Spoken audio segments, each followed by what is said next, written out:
6 seat पर आ गए, 6 seat भी क्या प्रदेश अध्यक्ष अपना चुनाव हारे। मतलब किस तरह से कांग्रेस को आगे बढ़ना है, इसकी कोई स्ट्रेटजी कांग्रेस ने तैयार नहीं की है। कुछ लोगों को आपने और टिकट के चक्कर में नाराज कर दिया। इससे बढ़िया आप कांग्रेस आप वॉकआउट कर दीजिए एक इलेक्शन, 5 साल काम कीजिए, क्षेत्र में काम कीजिए, 10 साल काम कीजिए, फिर जाइए बिहार में।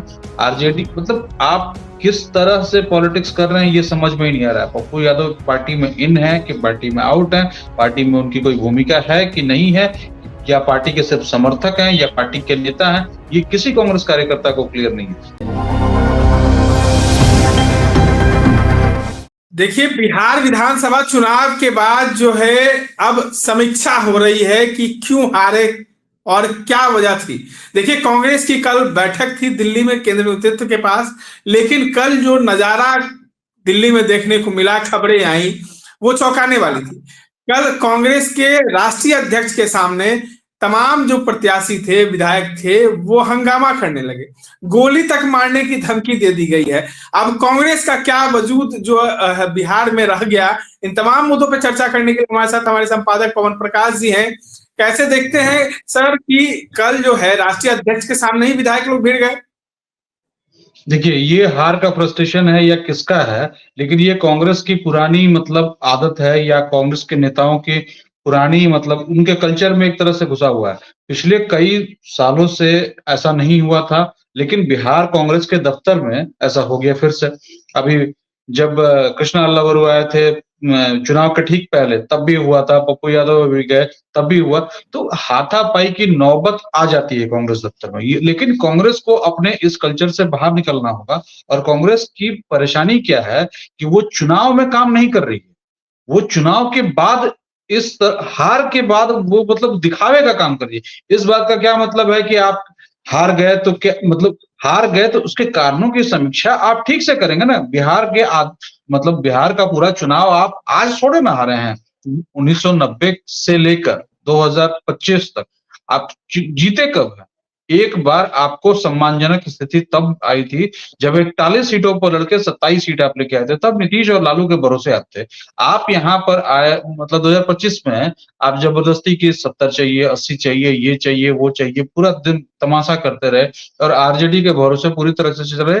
और बाद में फ्रेंडली फाइट का मतलब ये जो हरकत हुई फ्रेंडली फाइट, उस चक्कर में सब कुछ बर्बाद होता हो गया। 6 सीट पर आ गए, 6 सीट भी क्या प्रदेश अध्यक्ष अपना चुनाव हारे। मतलब किस तरह से कांग्रेस को आगे बढ़ना है, इसकी कोई स्ट्रेटजी कांग्रेस ने तैयार नहीं की है। इस हाथापाई की खबर से यही लगता है।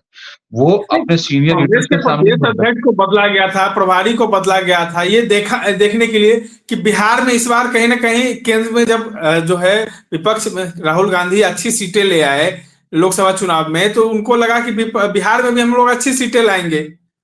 नहीं, अखिलेश सिंह को बदल के राजेश राम को बना देने से कांग्रेस के आधारभूत संरचना में क्या बदलाव आ गया? कांग्रेस के पास काडर कहाँ गया? और कांग्रेस का जो वोट बैंक जोड़ने वाला कार्यकर्ता है वो कहाँ बना? आप जिलाध्यक्ष बदल दें, प्रदेश अध्यक्ष बदल दें, मंडल अध्यक्ष बदल दें, उससे पार्टी थोड़े ना चलती है। आप मतलब 6 विधायकों की पार्टी है, अब आप बदलते रहिए, कुछ भी करते रहिए, आपकी कोई हैसियत सदन में नहीं रह गई है। आप इस चीज को लगातार मतलब सब कुछ बर्बाद करते जा रहे हैं। 27 सीट 2015 में थे, 2020 के चुनाव के बाद से 19 सीटें, 2025 के चुनाव के बाद से 6 सीटें। कांग्रेस आदत नहीं सुधारेगी तो 0 तक हो जाएगा, 1-2 पर वो सिमट जाएंगे। कांग्रेस को पूरे अपने सिस्टम की समीक्षा करनी होगी।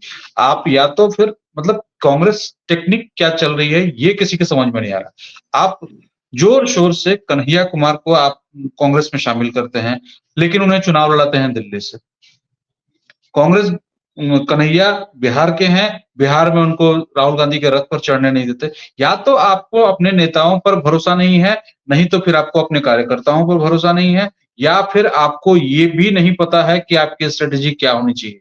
जब मौका लगा तो कन्हैया को शामिल कर लिया, जब मौका लगा तो कन्हैया को नीचे उतार दिया, जब मौका लगा अखिलेश सिंह को अध्यक्ष बना दिया, मौका लगा तो राजेश राम को बना दिया, कभी भूमिहार पे, कभी दलित पे, कभी किसी और चीज पे। कांग्रेस ये जो हिट एंड ट्रायल का मेथड है ये छोड़ेगी तभी कांग्रेस का कुछ हो पाएगा। और कांग्रेस को बेसिकली अब बिहार में अपने संगठन पर काम करना होगा।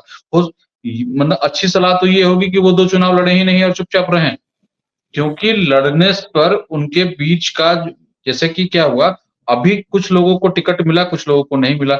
जिन्हें नहीं मिला वो नाराज हो गए, तो एक तो आपके पास पहले ही से कुछ नहीं है। कुछ लोगों को आपने और टिकट के चक्कर में नाराज कर दिया। इससे बढ़िया आप कांग्रेस आप वॉकआउट कर दीजिए एक इलेक्शन, 5 साल काम कीजिए, क्षेत्र में काम कीजिए, 10 साल काम कीजिए, फिर जाइए बिहार में। तो क्या हड़बड़ी है? आप सत्ता में तो वैसे भी नहीं आ रहे हैं। तो कांग्रेस को अपना इंट्रोस्पेक्शन जो है वो बहुत सीरियसली करना पड़ेगा और अच्छे से करना पड़ेगा। ये नहीं होगा हिट एंड ट्रायल मेथड में, कभी इसको ले लिया, कभी उसको हटा दिया, कभी उसको बना दिया, कभी उसको उसको दोषी कर दिया। अभी तो खबर ये भी आ रही है कि राजेश राम जो प्रदेश अध्यक्ष है उन्होंने इस्तीफा दे दिया है। देखिए कब तक ये कंफर्म होगा कि कांग्रेस कोई मैकेनिज्म पर तो काम कर नहीं रही है, Congress hit and trial method पर काम कर रही है। कल ये भी बैठक में जो है खबरें उठी हैं कि पप्पू यादव की सहभागिता से कहीं ना कहीं कांग्रेस के कई नेता नाराज हैं। दिल्ली में भी ये मुद्दा उठा है। तो कांग्रेस का हिट एंड ट्रायल मेथड का एक नमूना वो भी है कि पप्पू यादव कांग्रेस की मीटिंग में रहते हैं लेकिन कांग्रेस के सदस्य नहीं है, वो निर्दलीय सांसद हैं। कांग्रेस उनके लिए जब लोकसभा चुनाव का वक्त था तो पूर्णिया से टिकट दिलाने के लिए आरजेडी को मना नहीं पाती है। आरजेडी मतलब आप किस तरह से पॉलिटिक्स कर रहे हैं ये समझ में ही नहीं आ रहा है। पप्पू यादव पार्टी में इन है कि पार्टी में आउट है, पार्टी में उनकी कोई भूमिका है कि नहीं है, क्या पार्टी के सिर्फ समर्थक हैं या पार्टी के नेता हैं, ये किसी कांग्रेस कार्यकर्ता को क्लियर नहीं है। तो ऐसी कंफ्यूजन आएगी तो फिर ऐसा ही नजारा होगा हमेशा। कल महागठबंधन की भी बैठक थी, कहा जाए तो आरजेडी की भी बैठक थी और कांग्रेस की भी। आरजेडी की तमाम बैठकों में ये समीक्षा की गई थी कि क्या हार का वजह था, क्या कारण था, किन मुद्दों को लेकर अब सड़कों पे और सदन में उठेंगे। लेकिन कांग्रेस की बैठक और आरजेडी की बैठक दोनों की खबरें अलग रही। कांग्रेस की बैठक से चौंकाने वाली खबरें आई, आरजेडी की बैठक से जो है कुछ तथ्य निकलकर सामने आए। आरजेडी सीरियस पॉलिटिक्स कर रही है, कांग्रेस पार्ट टाइम पॉलिटिक्स कर रही है। बिहार में के अंदर तो कम से कम यही हो रहा है। कांग्रेस बिल्कुल भी यहाँ सीरियस पॉलिटिक्स नहीं कर रही है और इसी का खामियाजा उसको भुगतना पड़ रहा है।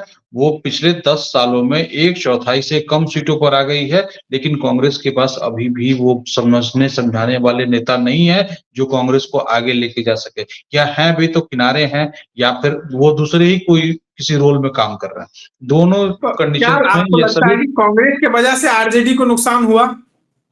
नहीं, कांग्रेस के वजह से नुकसान हुआ सिर्फ यही कारण नहीं है, आरजेडी को अपने कारण भी नुकसान हुआ है, कांग्रेस के कारण भी नुकसान हुआ है, सरकार की जो स्कीम्स हैं उनके कारण भी नुकसान हुआ है। आरजेडी के नेता अपनी बातों को अच्छे से नहीं पहुंचा। ठीक है, आप कह सकते हैं कि कांग्रेस की वजह से नुकसान हुआ है, लेकिन कांग्रेस की वजह से कितना नुकसान होगा? कांग्रेस की इतनी हैसियत भी नहीं है कि वो आरजेडी को इतने बड़े लेवल पे नुकसान करा सके। राजनीतिक हैसियत उतनी बिहार में नहीं बची है, ये बात मान लेना पड़ेगा। 3 लोकसभा सांसद जीत जाने से आप आरजेडी के बराबर नहीं हो जाएंगे। ये चीज समझना पड़ेगा, आरजेडी का पास कौन सा वोट बैंक है और कांग्रेस के पास क्या है। कांग्रेस पहले अपनी समीक्षा खुद करे कि वो किसके वोट बैंक के बूते राजनीति करती है, क्योंकि बिहार में तो कम से कम वोट बैंक के बूते ही राजनीति हो रही है। पिछले कई चुनावों से तो यही दिख रहा है।